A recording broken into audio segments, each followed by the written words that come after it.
right now. Pittsburgh's best sports show is about to begin. Call us or tweet us. We've got things to talk about on the Ireland Contracting Nightly Sports Call.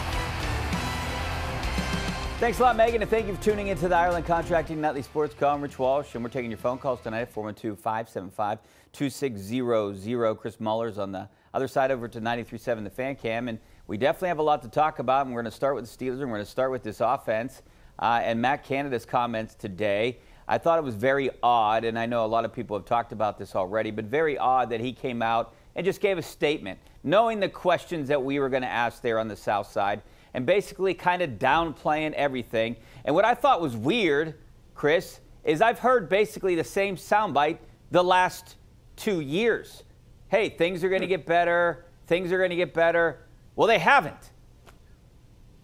Richie, I'm just going to state for the record that I'm a little bit surprised that you led with that today, given that the Pirates have won and they are now 6.5 games out on the wild card. They are not mathematically eliminated. They've got a chance to make a push. I thought there was an off chance we would start tonight's show with We could. Bucco They won 11 of their last fever. 16, Chris. I got Bucco fever. Raise it, baby. Yeah, but I'm not going to do that. I had to say that. I'm contractually obligated to give you a hard time about that. You know, I think it's funny you say, like, Canada had a prepared statement. So, obviously, Mike Tomlin starts every press conference he does with a synopsis of the previous game. Usually, Canada, my understanding, and you would know better, you're down there every time for it, just opens it up for questions. What he said kind of, I don't know, Richie, didn't it cut the profile to you of a college coach trying to sort of control the narrative, get out ahead of things? Like, I thought it was one, I'm a man, I'm 40, from being a Mike Gundy opening remark from him.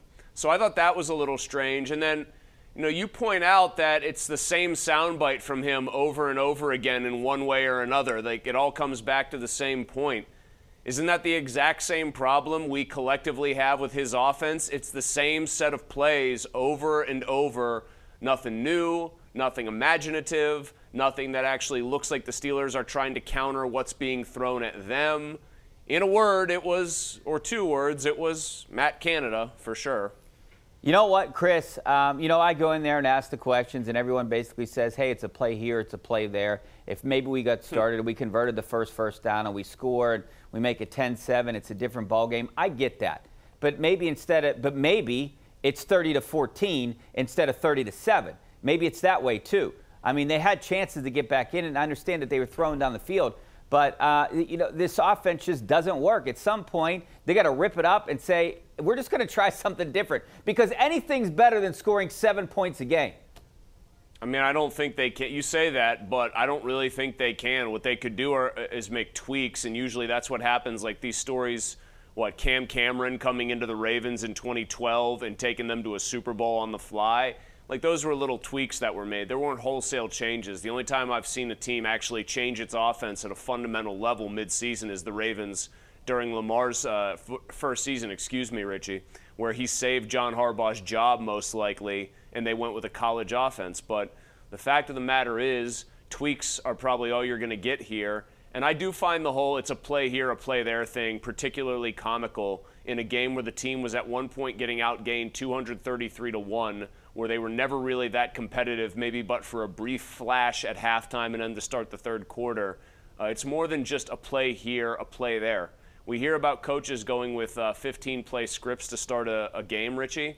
How many times did they go 3 and out in a row before they actually got something going? Wasn't it like 5 straight times? So presumably Matt Canada's script, if they stuck to it, got either destroyed and completely nullified, or he tore it up after like 3 plays. Either way, this team looked a long way from just a few plays away from greatness. Yeah, and I can't totally blame Matt Canada. I mean, you got to blame Kenny Pickett because he was pretty bad too. Very inaccurate, bad throws. You know, just not a performance that we had hoped for, especially after we saw the preseason. I thought he was the worst player on the field. I didn't really think it was close either. I thought that Kenny Pickett, while Matt Canada didn't often have guys running open, there were times when players were able to be hit with passes that are thrown at an NFL level, and Kenny Pickett didn't throw them. Wildly inaccurate. Deontay Johnson walks in for a touchdown if Pickett hits him with that little slant pass instead of throwing it essentially behind him at his feet. He missed guys who were breaking open as part of route concepts. Really just a wretched game from him.